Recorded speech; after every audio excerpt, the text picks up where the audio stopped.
वस्तू घ्या मागे एसटी मधून डॅम्बरांना आरक्षण घेऊन येऊन आमदारांना आणि मंत्रालयामध्ये घटना घडली।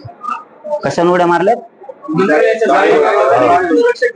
अच्छा फक्त जीवाची काळजी घ्यावी, आंदोलन करण्याचा प्रत्येकाला अधिकार आहे बाबा। मला वाटलं उडी मारली म्हणजे कोणी मी जसं मराठा समाजालाही सांगतो कोणी आत्महत्या करू नका, आरक्षण घेतल्याशिवाय आपण सोडणार नाही। तसंच ते आदिवासी बांधवांनी बी स्वतःच्या जीवाला काही इजा होईल असं काही करू नका, आंदोलन करण्याचा प्रत्येकाला अधिकार आहे।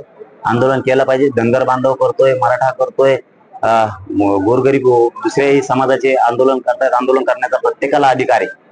त्यांनी करावा, फक्त त्यांच्या जीवाची काळजी घेऊ। कारण त्यांना काय वाटलं असेल आदिवासी बांधवांना हे आमच्या ताटातलं खायला लागले असं काही असं हो ना, आमदार ते त्यांच्या मनाला काय वाटलं असेल की आमच्या ताटात येऊन खातेत की काय, आमच्या ताटातलं आरक्षण घेतेत की काय, असं त्यांना वाटलं असेल म्हणून ते आंदोलन करत असेल। आंदोलन करण्याचा प्रत्येकाला अधिकार आहे, ते तर केलंच पाहिजे। नाही, ते सामाजिक कार्यालय म्हणून फक्त उभं केलंय। हे समाजाच्या खूप अडचणी आहेत, सगळ्या जाती धर्माच्या, नुसत्या मराठाच म्हणून नाही, सगळ्या जाती धर्माच्या प्रचंड अडचणी आहेत आणि सांगायला आधार नाहीये, त्यांना जायला आधाराची जागा नाहीये। कोणीतरी आपल्या प्रश्नाचा वाली झाला पाहिजे, कोणीतरी आपल्या न्यायाच्या बाजूने उठलं पाहिजे।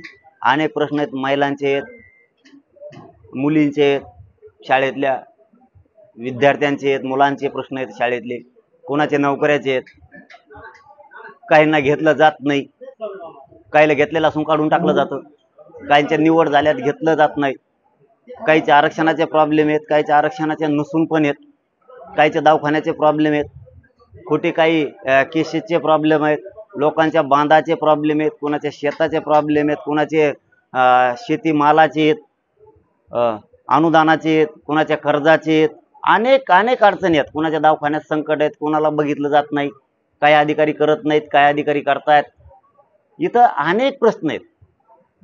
हे फक्त सामाजिक समस्या सोडवण्यासाठी कार्यालय उभा केले, कारण हे राज्याचं सेंटर म्हणून आपण सगळ्यांनी इथं मराठ्यांनी सुद्धा इथं राजकारण केलं जाणार नाही। इथं मराठ्यांच्या गरीब शेतकऱ्यांपासून मजुरांपासून नेत्यांपर्यंत सुद्धा येऊ शकतो, त्यांच्या सामाजिक अडचणीसाठी, राजकीय अडचणीसाठी इथं काहीही बोललं जाणार नाही, त्यांनी ही पायरी चढायची सुद्धा नाही।